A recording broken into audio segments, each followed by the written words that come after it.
สบายดีที่ทุ่งนานะจ๊ะนะจ๊ะ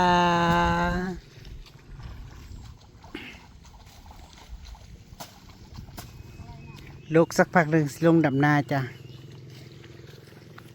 พูดนางโพสีพี่น้องเดี๋ยวจะไปเล่นกับนางโพสีก็เด้อจ้ะเมื่อวานนี้แม่เผานางจ้ะว่านางหอบจะผ่าหนีน้ำพัวหนีน้ำผัวมื้อนี้ประเทศมาโลกาแต่เช้าพุ่นละ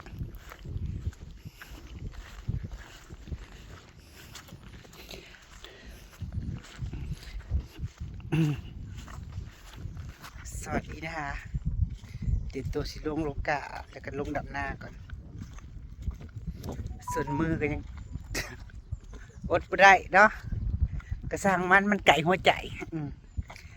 บ่อยมันไก่หัวใจจากไก่หัวใจขนาดแผลในใจ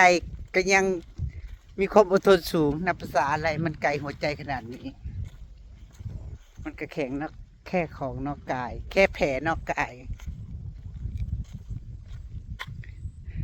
บริถือเขาลงมากินกลางทงนี่พี่น้อง จมว่าโอ้ยชูหลานกูคือสิหิวข้าวหิวน้ำมาโลกกาแต่เช้าผู้เดียวมาโลกานะแม่พอแม่ก็นี้ป่า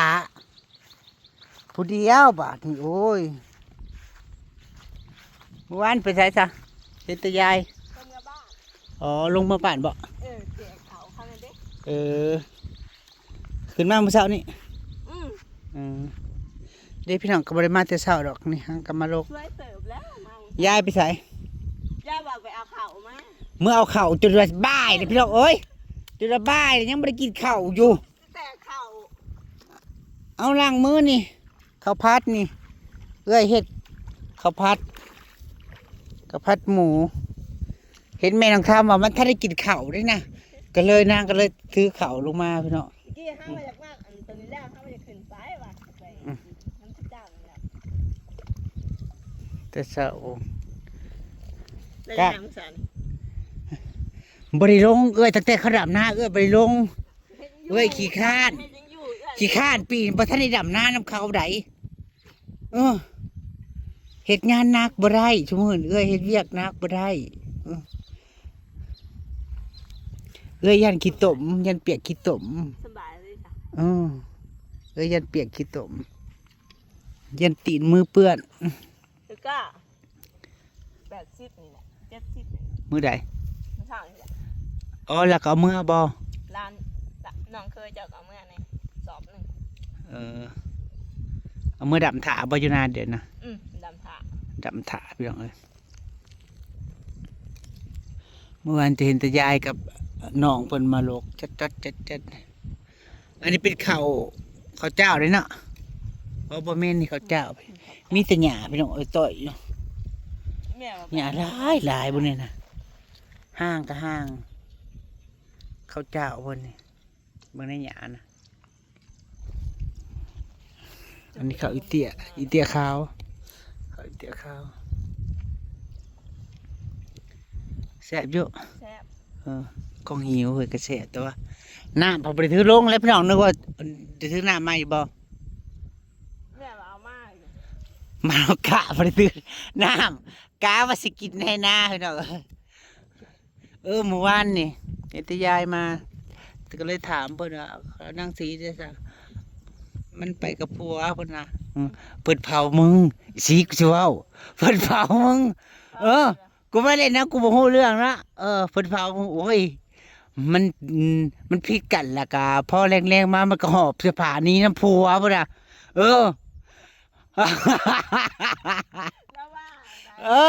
หอบเสื้อผ้านี้น้ำผัวแล้วไปใช้บ่ฮู้จักจะมันไปใช้เพิ่นน่ะหอบเอาผ้านี่นำพี่ได้กันมาผัดว่าน้องบอดีทั้งจิตนี่ราคาทั้งน้องบ่ไว้ห่าง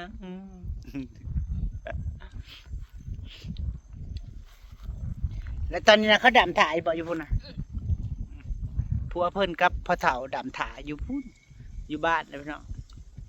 อยู่หน้าบ้านที่เพิ่นน่ะพวกหน้าเคยไปเฮ็ดเด้อพี่น้องเคยไปเฮ็ดนํกัน เมื่อก่อนก็เฮ็ดหน้านํกันกับเขาวนางสีนี่แหละแต่3 ปีที่แล้วเนาะ แม่ว่า3 ปีมันกว่าหันบ่ เนาะ1,400 ปีเนาะ1,400 ปีที่แล้ว5 ปีที่แล้ว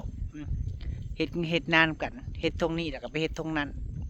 หน้าพวกนางเฮ็ดนั่นแหละพี่น้องก็คือเด้อว่าเป็นอิหยังกันกับเขาวนางสีนางโพสีนะพี่น้องนางก็เป็นหลานและบ้าอันพ่อของนางน่ะก็คือเป็นลูกของแม่เฒ่าใหญ่ของอำมาลาเนี่ยเนาะ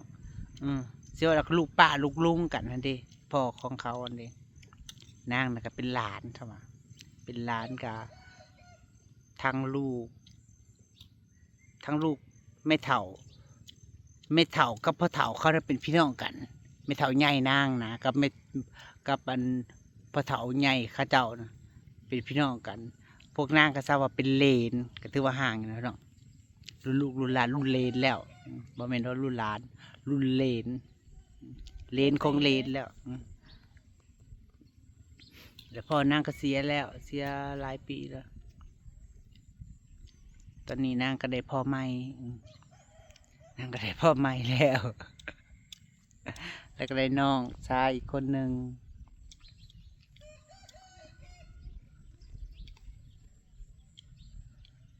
ในลงไปพูนนะจักมื้อลงไปบ้าน 2 มื้อ ลงไป2 มื้อ แกะเขา แจกเขา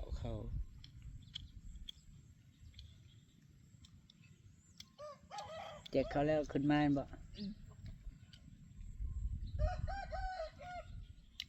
สรุปปีนี้ก็เฮ็ดน้ำกันเนาะ กันเก่า เฮ็ดน้ำกันคือเก่าแม่มึงว่าโอ้ยกูอยากให้เขาเป็นชวนโตอยากเป็นอันพังเป็นผากูว่าจะให้เขาเฮ็ด2 คนเขา แม่เขาบอกว่าดอกน้ำมันกูก็สิออกให้เพิ่นว่า เป็นว่าอีกเด้อเผาให้ เผาอีก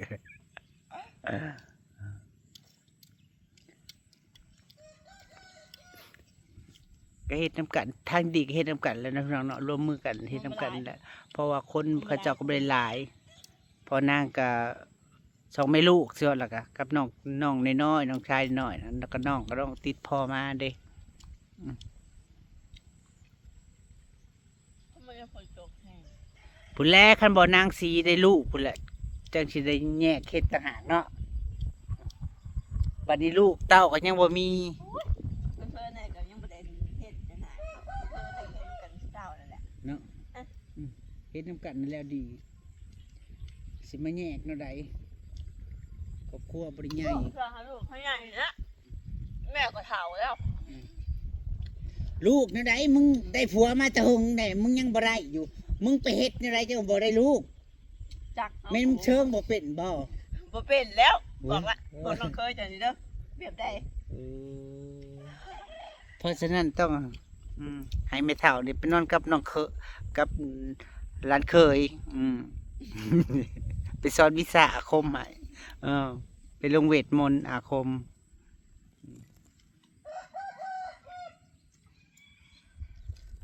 ไปบอกมันเด้อไปบอกมันว่าจะได้ลูกแบบใด เฮ็ดอะไรจะได้ลูกบ่ เอาว่าแต่ซื้อมาหรือว่า เฮ็ดวิธีใดจักสิได้ลูกเฮ็ดกันกลางน้ำ ไว้เลยกลางน้ำนี่ ยันน้ำเขาบ่ลูกบ่เฮ็ดกันกลางน้ำยันน้ำเขาบ่ลูก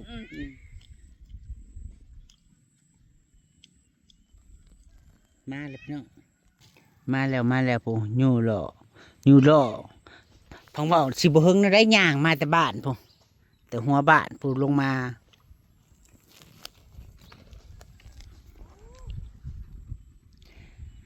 เอาเจ้าไปเอาข้าวมาทางกินบ่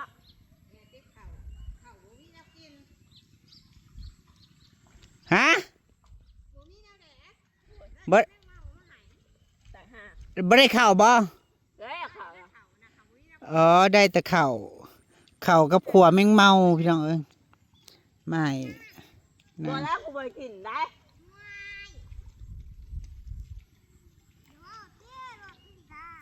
ไปกินข้าวมาไปหาข้าวมาพอจะมากินข้าวน้ำหมูหมูภาษากินข้าวขันบ่ถ่ายกินข้าวก็มันบริสิแตกโจรไปหันแล้วโจรไปหันแล้วยูมายัง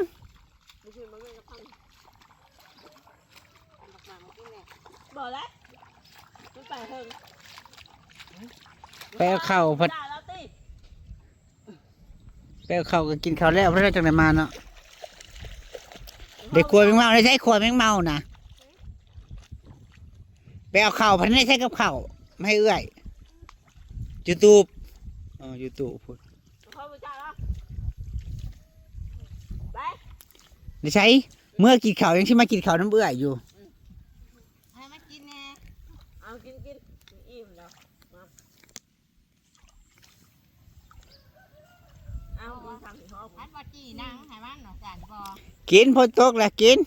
ไปหาขอทานกินแค่นั้นถ้าเราจะมัดนี่แล้วมันจะขึ้นไปให้วันเรื่องประมาณเผื่อผลลงเม็ดอีกแล้วเทลงมาผลเทลงมา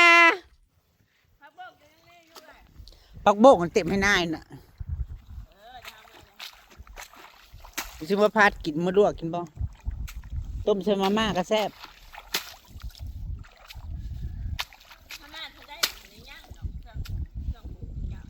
จะไปกินโลกก็มีแห้งกินนะมื้อเช้าได้จักให้ดอกลกเมื่อวานนี่อุ้ยได้ช่องให้น้อยได้ช่องให้เนาะ34 มัดเมื่อวานได้34 มัดนึงโอ้จะแม่นกิโลแท้ๆลกกระมุกกระมัมเพราะคือว่าแล้วเมื่อวานนำบ่ละลายเนาะน่ะบ่หลายวันน่ะ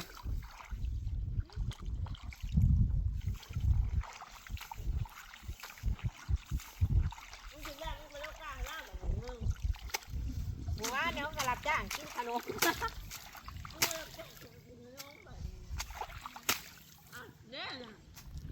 ไอติมก็มีขนมก็มีลูกก้าให้อะไรย่างย่าแม่กินน้ำดีเผาใหญ่ไวๆ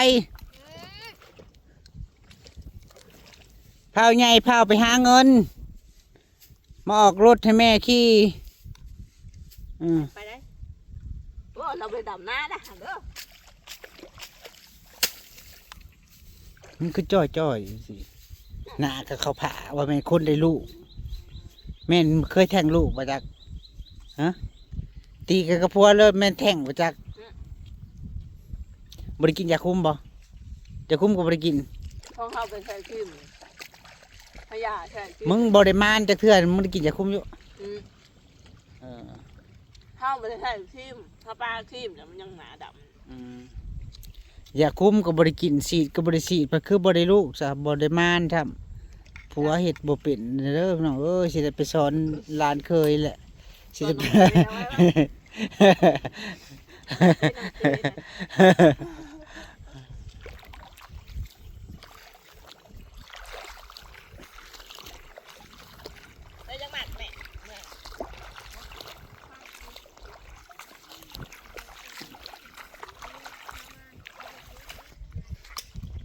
น้ำเต็มให้เต็มขั้นแล้วมองดำเลยเนาะมาทั้งลุ่มเพราะปนนั่นเลย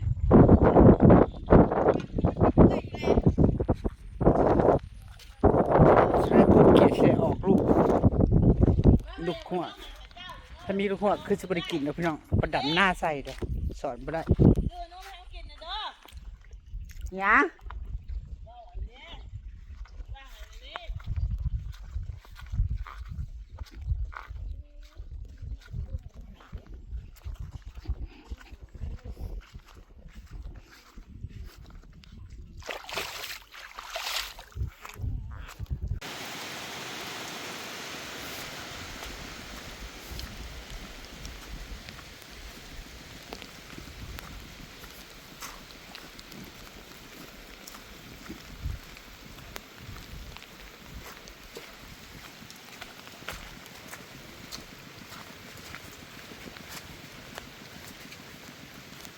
มันก็ลงดำหน้าแรงเลยบาดเลย นางก็สิลงดำหน้าก่อนพี่น้องเอ้ยเจ้าจ้าสารสนีจ้าสวัสดีค่ะสบายดีทุกท่านบรรยากาศลงบ่เนาะ